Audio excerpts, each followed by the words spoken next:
আমাদের সামনে যেহেতু দীর্ঘ সময় আছে কুরবানির মাসলা মাসাইল নিয়ে আলোচনা করার, আগামী জুমা থেকে ইনশাআল্লাহ শুরু করব কুরবানির মাসলা মাসাইল, পূর্ব কথা ইত্যাদি বিভিন্ন বিষয় নিয়ে, কী ধরনের পশু ক্রয় করব আমরা, তারপরে আরও যে সমস্ত মাসলা মেসাল আছে সেগুলো আলোচনা করব ধারাবাহিকভাবে ইনশাআল্লাহ তাআলা। তবে আজকের যে বিষয়টি নিয়ে আলোচনা করব সেটি হচ্ছে যে আমাদের সমাজে বা আমাদের দেশে বা আমাদের পরিবারের মধ্যে যেই ধরনের এই ষড়যন্ত্র, তারপরে এরপরে হলো ধোঁকাবাজ, চালবাজ, ষড়যন্ত্রকারী, এই বিষয়গুলোর উপরে ইনশাআল্লাহ আজকে আলোচনা করব।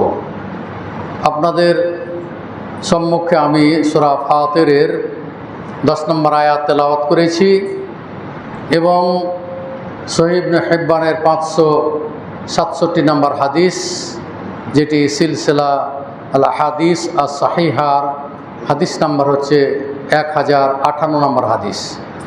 এরপরে ধারাবাহিকভাবে কোরআন এবং হাদিস থেকে বিষয়গুলিকে তুলে ধরার আমি চেষ্টা করব। সর্বপ্রথমে যে ষড়যন্ত্রকারী, তারপরে ধোঁকাবাজ, প্রতারক ইত্যাদি যে সমস্ত ঘৃণ্য সিফাতগুলি রয়েছে সেগুলো থেকে আমাদের প্রত্যেকটি মুসলমানের বেঁচে থাকা দরকার। এবং এই ধরনের যারা ষড়যন্ত্রকারী, যারা ধোঁকাবাজ, যারা চালবাজ, তারা কখনো জান্নাতে যেতে পারবে না। যেমন আল্লাহ তাআলা সূরা ফাতির 10 নম্বর আয়াতে আল্লাহ তাআলা বলতেছেন, আল্লাযীনা ইয়ামকুরুনা সাইয়্যাত লাহুম আযাবুন শাদীদুন ওয়া মাকরু উলাইকা হুয়া ইয়াবুর। আল্লাহ তাআলা বলতেছেন যারা কি করে ষড়যন্ত্র করে, খারাপ ষড়যন্ত্র করে, কুটচাল করে, এবং তারা কি করে এই প্ল্যান তৈরি করে যে মানুষটাকে কিভাবে ধোঁকা দেওয়া যায়, কিভাবে তার টাকা পয়সা আত্মসাৎ করা যাবে, কিভাবে মানে বিভিন্ন রকমের চক্রান্ত ষড়যন্ত্র করার পরে ঠিক দেখা যাবে যে ওই একটি সরল সোজা মুসলিম লোককে সে ধোঁকার মধ্যে ফেলে দিয়ে তার সর্বস্ব কি সে ছিনিয়ে নেবে। তো আল্লাহ তাআলা বলতেছেন আমাদের এই মুসলমানদের মধ্যেই কত মুসলিম যারা আছে তারা অপর ভাইয়ের কি করে বিরুদ্ধে তারা মানে খারাপ ধরনের তারা কি করে ষড়যন্ত্র করে, তারা কুটচাল করে, এরপরে তাকে ফাঁসানোর চেষ্টা করে। যেমনভাবে দেখা যায় যে আপনি আপনার সম্পদের আপনি মালিক, আপনি সঠিকভাবে আপনার সম্পদগুলো পরিচালনা করতেছেন, কিন্তু একটি চক্র আছে যেটি আপনি সম্পদটাকে কিভাবে গ্রাস করবে এইভাবে সে ষড়যন্ত্রের মধ্যে লেগেই থাকে, চক্রান্ত করতেই থাকে যে এর সম্পত্তিটা কিভাবে আমরা গ্রাস করব। এমন ধরনের জাল দলিল তৈরি করবে, করার পরে সরল মানুষ কোর্টে যাওয়ারও তার রকম ধরনের ক্ষমতা নেই, যার কারণে এইভাবে একটি সরল মানুষের জমিকে তারা কি করে আত্মসাৎ করে। এবং পরিশেষে ওই লোক কি মৃত্যুবরণ করলেও ওই সম্পদ আর ফিরিয়ে পাওয়া সহজে যায় না। কারণ আপনি যখন জমি যাবার ব্যাপারে একটা কেস করবেন, যে কেস করলো এই জমি ফিরে পেতে পেতে সে মারা যাবে, তার ছেলেরাও মারা যাবে, হয়তো নাতিপুতি যারা আছে হয়তো তারা হয়তো সেই সম্পদ উদ্ধার করতে পারবে। এই হলো আমাদের দেশের বিধিবিধান, যেটি দ্রুত এগুলো ফাইসালা হওয়াটা আসলে দরকার। বিচার কার্যটা হক জিনিসটা বের করে দ্রুত বের করার পরে এটার সমাধান হওয়া দরকার মনে করি আমরা।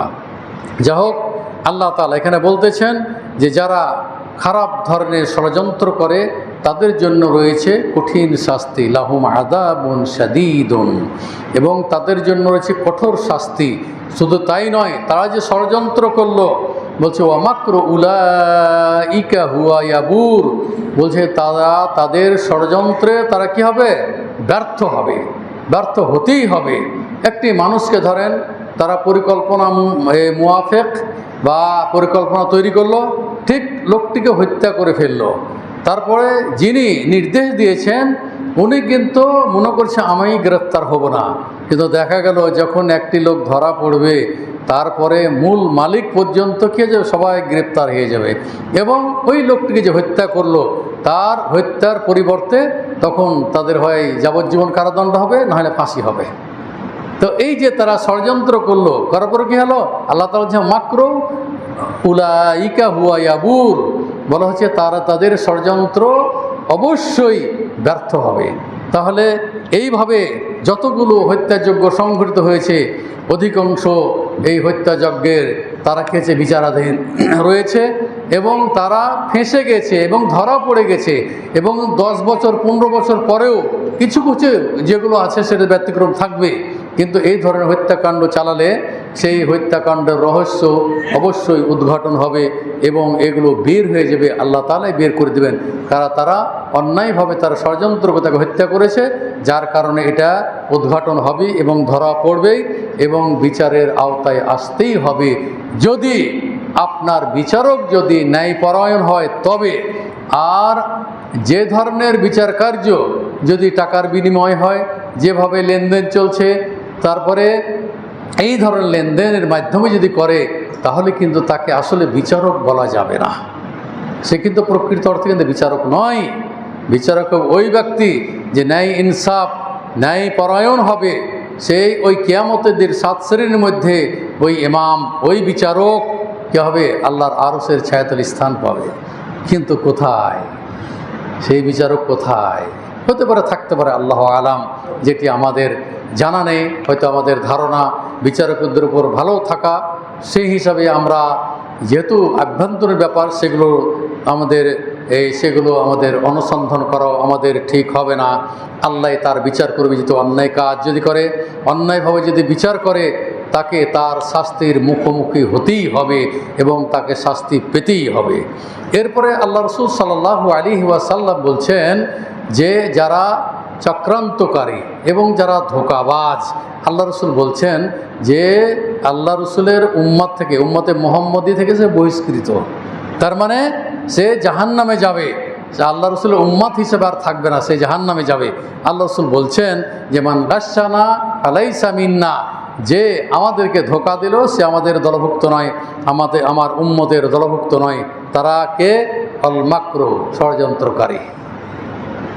ষড়যন্ত্রকারী, অল খেদা এবং ধোঁকাবাজ। কোথায় যাবে? ফিন্নারে, জাহান্নামে যাবে তারা। তাহলে প্রতারক, চক্রান্তকারী, জালবাজ, তারা কি? তাদের স্থান হলো কি? জাহান্নাম। দেখুন হাদিসটি সহিহ ইবনে হিব্বানের 567 নম্বর হাদিস, আর সিলসিলা সহিহার হাদিস নাম্বার হচ্ছে 1058 নম্বর হাদিস। আপনারা জানেন যে ধোঁকাবাজি, বিশেষ করে আমাদের ব্যবসা বাণিজ্যের মধ্যে বিরাট ধরনের ধোঁকাবাজি দেখা যাচ্ছে, বিশেষ করে চাউলের মধ্যে। চাউল ব্যবসায়ীদের মধ্যে বিরাট ধরনের ধোঁকাবাজি রয়েছে। যেমন মোটা চাউলকে মিনিগেট করে বাজারে অহরহ কী করা হচ্ছে? সরবরাহ করা হচ্ছে। এবং মোটা চাউল হয়তো 40 টাকা কেজি, আর আপনি মিনিগেট হিসাবে, আমি সবগুলো মিনিগেটের কথা বলছি না, এই ধরনের প্রতারণা আছে। তো এই ধরনের চাউল আপনি 70 থেকে 75 টাকা কেজি খাচ্ছেন। যখন খাচ্ছেন তখন বুঝতে পারছেন যে ভাতটা কেমন।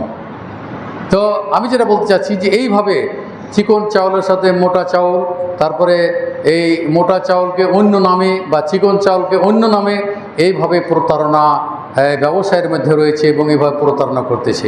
এই ধরনের যে প্রতারণা কেউ ব্যবসার মধ্যে করে, তা আল্লাহ রাসূল সাল্লাল্লাহু আলাইহি ওয়াসাল্লাম বলছেন মুহিকাতিল বারাকা, তাহলে বরকত উঠে যাবে, এই ব্যবসায় কী হয়ে যাবে?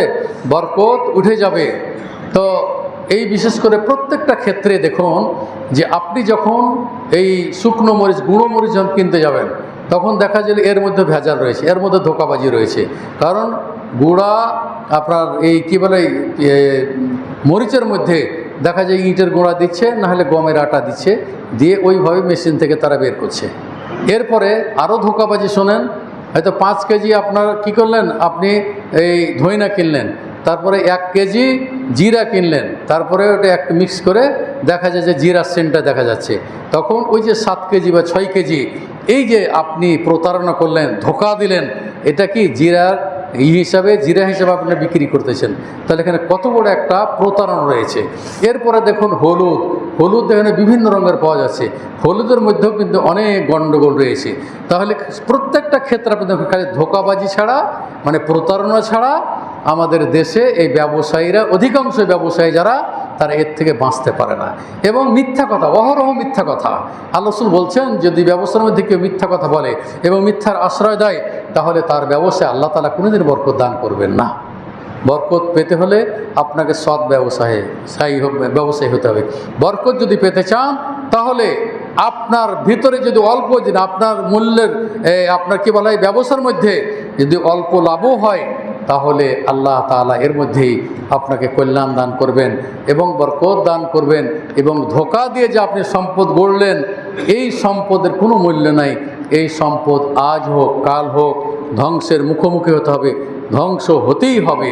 আল্লাহ রাসূল সাল্লাল্লাহু আলাইহি ওয়াসাল্লামের যুগে দেখা গিয়েছিল যে মাররা রাসূলুল্লাহ সাল্লাল্লাহু আলাইহি ওয়াসাল্লাম বিরাজুল ইয়াবিউ তুআমান। আল্লাহ রাসূল সাল্লাল্লাহু আলাইহি ওয়াসাল্লাম একদা এক ব্যক্তির পাশ দিয়ে যাচ্ছিলেন, এক ব্যবসায়ের পাশ দিয়ে। তিনি কিন্তু খাদ্য কী করতেছেন, বিক্রি করতেছিলেন। তো ফাদখালা ইয়াদাহু ফিহি, এরপরে ওই স্তূপের মধ্যে বা ওই চাউল হোক বা গম হোক বা অন্য খাদ্য সামগ্রীর মধ্যে আল্লাহ রাসূল হাত ঢোকালেন।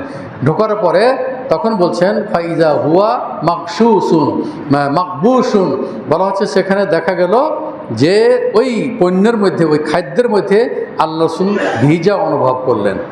তার মানে ওইটা জিনিসটাকে ভিজিয়ে রেখেছিল ভারী করার জন্য। তো আল্লাহ রাসূল সাল্লাল্লাহু আলাইহি ওয়াসাল্লাম বলছেন মান গাশশা ফালাইসা মিন্না মান গাশশা, বলছে যে এই ধোঁকা দিল, এই যে প্রতারণা করলো ব্যবসার মধ্যে, তার পণ্যের মধ্যে এই যে ভিজে জিনিস কী করলো, শুকনা জিনিস কী হলো, সে ভিজিয়ে রাখলো, ভিজিয়ে রেখে বেশি করার জন্য সে কী করলো, এইভাবে এসে প্রতারণা করলো। তা আল্লাহ রাসূল বলছেন এই ধরনের যদি প্রতারণা করে সে আমার অন্য এই কী বলে উম্মতের অন্তর্ভুক্ত নয়, আমার দলের অন্তর্ভুক্ত নয়। তারপরে হয়তো আপনারা সরল সোজা